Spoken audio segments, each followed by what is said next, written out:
अगर इनके पास जमीन होती और जागीर होती तो इनसे कह देता कि नौकरी छोड़ दो, लेकिन अब जमीन और जागीर नहीं है तो मैं कह भी नहीं सकता, फिर नहीं कह सकता। इसलिए कोई दोषी नहीं है, आप इस पर गंभीरता से आप विचार करो। अब आइए एक आपको पहले एक कहानी सुना दे। एक राजा का राज था। राजा के राज में प्रजा बड़ी सुखी थी। अपनी जगह बैठे रहो बच्चों, राजा अभी बैठे रहो, देर लगेगी, अभी बैठे रहो, देर लगेगी। राजा के राज में प्रजा, अभी सब चीजें देखो, अभी देर है।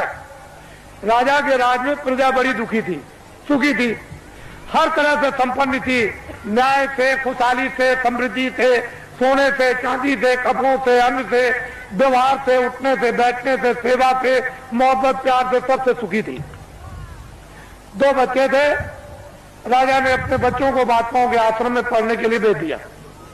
अकस्मात कोई सहयोग की बात, अकस्मात राजा का देहांत हो गया।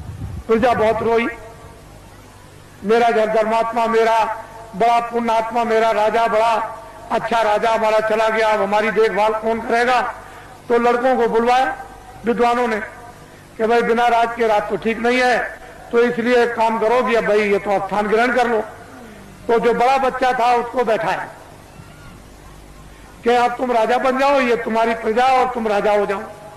राज तिलक कर दिया, गद्दी पे बैठा दिया और सुना दिया प्रजा को ये राजा हो गया और तुम्हारी अब देखभाल करेगा। उस बेचारे को अनुभव तो कुछ था नहीं पूरा, क्योंकि अब महात्माओं के आश्रम में जब गए थे तो पढ़ा तो नहीं। बस थोड़े दिनों के बाद प्रजा दुखी रहने लगी, प्रजा में गड़बड़ी होने लगी, प्रजा रोने और चिल्लाने लगी। राजा बहुत कुछ सोचे कि मैं क्या करूं, मैं बहुत उपाय करता हूं लेकिन प्रजा को कोई सुख नहीं मिल रहा। तो होते होते प्रजा चिल्ला पड़ी, राजा खराब है, राजा खराब है, राजा खराब है। किसी ने कहा कि अरे भाई आपकी सारी प्रजा कह रही राजा खराब, एक महात्मा जी पहाड़िया पर रहते हैं, तो तुम चले जाओ और जाकर के उनसे प्रार्थना करो कि हमारे राज पर संकट आ गया, तो इस संकट को किसी तरह से कृपा करके दूर कर दीजिए।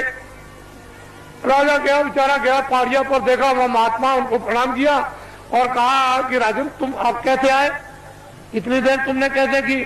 चले महाराज मुझे तो मालूम था नहीं कि इस पहाड़िया पर कोई महात्मा रहते हैं कि तुम्हारे राज में, तुमको ये नहीं मालूम कि महात्मा रहते कि नहीं रहते, फिर तुम्हारा राज कैसा। चले महाराज बड़ा संकट आया है, कृपा कर दीजिए हमारा संकट प्रजा का चला जाए। और सारी प्रजा रो रही, तो उन्होंने कहा अच्छा एक काम करो, किताबों में लिखा हुआ है कि प्रजा पर, परिवार पर, शरीर पर कोई संकट अगर आ जाए, चाहे राजा हो, तो भगवान नाम का जाप करा ले तो ये तकलीफ दूर हो जाएगी। जाओ अपने राज में बड़े बड़े विद्वानों की खोज करो और खोज करके महल में बैठा करके भगवान नाम का जाप करा लो, तो तुम्हारा और प्रजा का संकट कम भी हो जाए।